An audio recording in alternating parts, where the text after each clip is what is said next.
প্রিয় ভাইয়েরা, সাথে সাথে এটাও মনে রাখতে হবে, আমরা ভিন্ন ধর্ম অবলম্বী যারা রয়েছে তাদের মূর্তি প্রতিমা এগুলিকে আমরা গালি দিই না, এগুলিকে আমরা ছোট করে কথা বলি না, কারণ আল্লাহ তাআলা এতে নিষেধ করেছেন।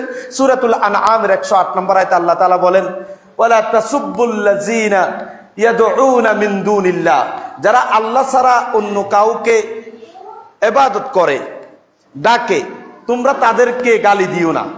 আপনি যদি অমুসলিম যারা প্রতিমার পূজা করে, দুর্গা পূজা করে অথবা কালিমার পূজা করে তাদেরকে যদি আপনি কটাক্ষ করেন, গালি দেন অথবা তাদেরকে অপমান অপদস্থ করেন, তাহলে পরিণতিতে কি হবে? আল্লাহ তাআলা বললেন ফায়াসুব্বুল্লাহা বিগাইরি আদওয়ান বিগাইরি ইলম, তাহলে ওরাও তোমাদের যে রব আল্লাহ তাকে গালি দিবে অজ্ঞতাবশত এবং শত্রুতাবশত, তারাও তোমাদের রবকে গালি দিতে থাকবে।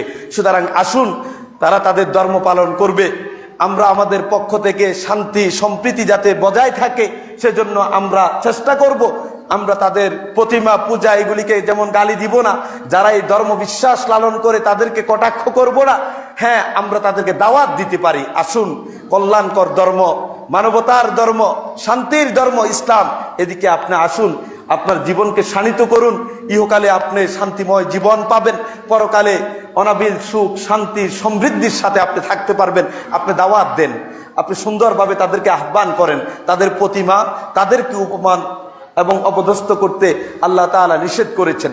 কোরআনুল কারীমের অন্য আয়াতে আল্লাহ তাআলা বললেন, তারা যদি আপনার কাছে আশ্রয় চায়, ওয়াইন আহাদুম মিনাল মুশরিকিন ইস্তাজারাক, যদি কোনো মুশরিক আপনার কাছে আশ্রয় চায় তাহলে ফাআজিরহু, তাকে তুমি আশ্রয় দাও, তাকে তুমি আশ্রয় দাও। এটা হচ্ছে আল্লাহর আদেশ। কেন? হাত্তা ইয়াসমাআ কালাম আল্লাহ, সে যাতে আল্লাহর কালাম শুনতে পায়। আপনি যখন আশ্রয় দিবেন আপনার ঘরে, আপনার আশপাশে, আপনার বাড়িতে, তখন আপনি যে কোরআন তেলাওয়াত করেন, ইচ্ছাই হোক অনিচ্ছাই হোক, আল্লাহর এই কালাম তো সে শুনবে। এবং হতে পারে এই কালাম শোনার কারণে একবার দুবার তিনবার এক সময় তার হৃদয়টা বিগলিত হয়ে ইসলাম ধর্মে সে দীক্ষিত হতে পারে। এরপরে কি? আশ্রয় চাইলে আশ্রয় দিতে বললেন, আর সুম্মা আবলিগুহু মা'মানা, অতঃপর তাকে নিরাপদ স্থানে তুমি পৌঁছিয়ে দাও, যাতে কেউ তার উপর আক্রমণ করতে না পারে, তার অধিকার নষ্ট করতে না পারে। কি চমৎকার ধর্ম দেখুন!